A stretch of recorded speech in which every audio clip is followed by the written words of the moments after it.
নমস্কার বন্ধুরা, আমি তন্ময় আর আপনারা আছেন ইনফরমেটিভ তন্ময়ের সাথে। বন্ধুরা, আজকে আমি বিনোদন জগৎ থেকে একটা দারুণ আর ইন্টারেস্টিং খবর নিয়ে আপনাদের সামনে চলে এসেছি। বন্ধুরা, আপনারা কি জানেন ভারতের সব থেকে বড় ফ্লপ হিরো বর্তমানে কে?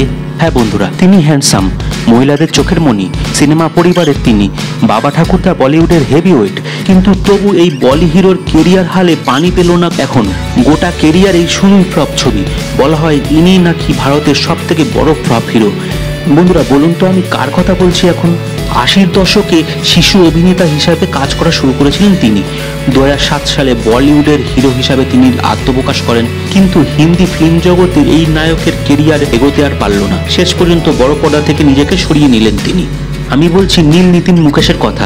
ছোটবেলা থেকে সিনেমা পরিবারে নীল বড় হয়ে উঠেছেন। বাবা নিতিন মুকেশ জনপ্রিয় গায়ক ছিলেন। ঠাকুরদা মুকেশও কিংবদন্তি সঙ্গীত শিল্পী। 1988 সালে বিজয় ছবিতে শিশু শিল্প হিসাবে নীলের বড় পর্দায় পা রাখা হয়। 2002 সালের ছবি মুঝসে দোস্তি কারোগিতে সহ পরিচালক ছিলেন নীল। 2007 সালে জনি গাদ্দারে প্রথম মুখ্য চরিত্রে অভিনয় করেন তিনি। এরপর পরপর অনেকগুলি ছবিতেই তিনি অভিনয় করেছেন, কিন্তু একটা ছবিও হিট করেনি। বলা হয় তিনি ভারতের সব থেকে বড় ফ্লপ অভিনেতা। নীল নিতিন মুকেশকে শেষ পর্যায়ে দেখা যায় 2018 সালে। 13 বছরের ফিল্ম কেরিয়ারে তিনি 11খানা ফ্লপ ছবি দিয়েছেন।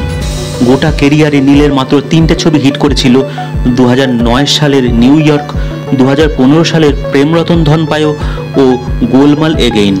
তবে এর কোনোটাতেই নীল একা নায়ক ছিলেন না, তাই ছবি হিট করার ক্রেডিটটা একা তার ঝুলিতে বর্ত। একক নায়ক হিসাবে নীলের একটাও ছবি হিট করেনি। ফ্লপের পর ফ্লপ হওয়ায় নীল নিতিন মুকেশ শেষ পর্যন্ত বলিউড থেকে বিদায় নেন।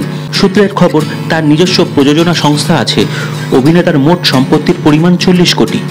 বলিপাড়ার একাংশের অনুমান নীলের কেরিয়ার পতনের নেপথ্যে রয়েছেন নাকি শাহরুখ খান।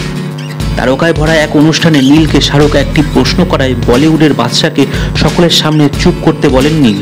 এই ঘটনার ভিডিও সামাজিক মাধ্যমেও ছড়িয়ে পড়েছিল। শাহরুখের সঙ্গে মনোমালিন্য হওয়ার পরেই নাকি নীলের কেরিয়ারের পতন শুরু হয়। তাহলে বন্ধুরা, আজকে আপনি জানতেই পারলেন যে বলিউডের সবচেয়ে বড় ফ্লপ হিরো কে। বন্ধুরা, আজকের ভিডিওটা আপনার কেমন লাগলো কমেন্ট করে অবশ্যই জানাবেন। ভিডিওটা ভালো লাগলে একটা লাইক দিয়ে দেবেন।